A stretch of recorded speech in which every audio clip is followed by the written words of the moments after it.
Hello, Shantha பாட்டி பேசுகிறேன். பேச பயமாக இருக்குது. வரலாறு தெரியும் நிறைய, ஆனால் சொல்ல பயமாக இருக்குது.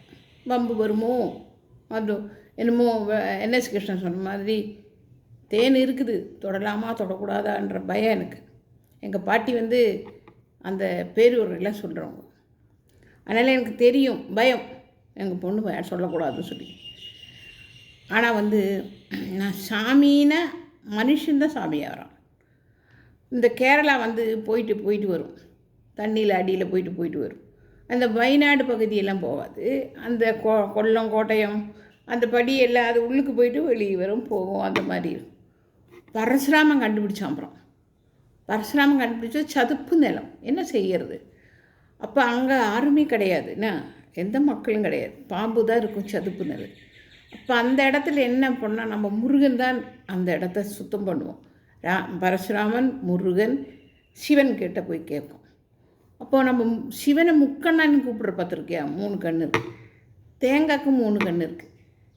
தேங்காய் இலங்கை எந்த தீவில் அடுக்குது, தேங்காய் எங்கேருந்து வந்ததுன்னு எல்லாருக்கும் சொல்ல முடியாது. ஆனால் இலங்கையில் நிறைய தேங்காய் இருக்குது. அது அப்போ இந்த தேங்காயும் இந்த பனைமரம்னு ஏறி தான் நம்மளுக்கு சர்க்கரை பன்னீரெல்லாம் எடுப்பாங்க. கல்லெல்லாம் எடுக்க மாட்டாங்க. அதில் தான் நம்ம வெல்லமும் சர்க்கரையெல்லாம் செய்கிறது, பனை மரத்துலேயும் தென்னை மரத்து. அப்போ இந்த தென்னை மரம் ஏறுறதுக்கு ஆள் வேணும். அதை கொண்டாந்து இங்கே பூமியில் நட்டாங்க. அந்த சதுப்பு நிலத்தில் நல்லா கேரளாவில் தென்னை மரம் கொண்டு வந்துச்சு. அப்போ இது தென்னை மரத்தில் ஏறி எடுக்கிறதுக்கு இந்த இழுவர்னு சொல்லுவாங்க. இழுவர் சமுதாயம்னு சிலோன்லேருந்து கொண்டு வந்தாங்க.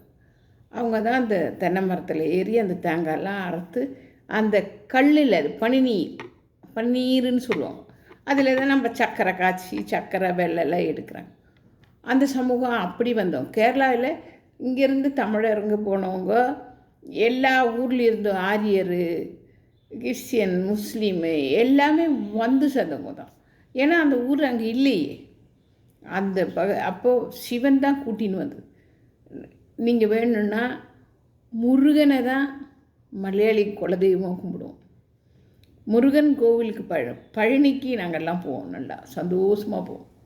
ஆனால் ஐயப்பன் கோவிலுக்கு அவ்வளோ போகாது. நீங்கள் வேணும்னா போய் பாருங்கள். முருகன் தான் மலையாளியோட குலதெய்வம்.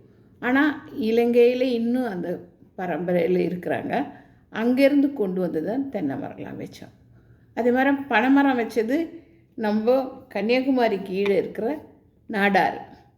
அது நான் ஒரு வேறு கதையில் சொல்கிறேன், இடம் பார்த்து.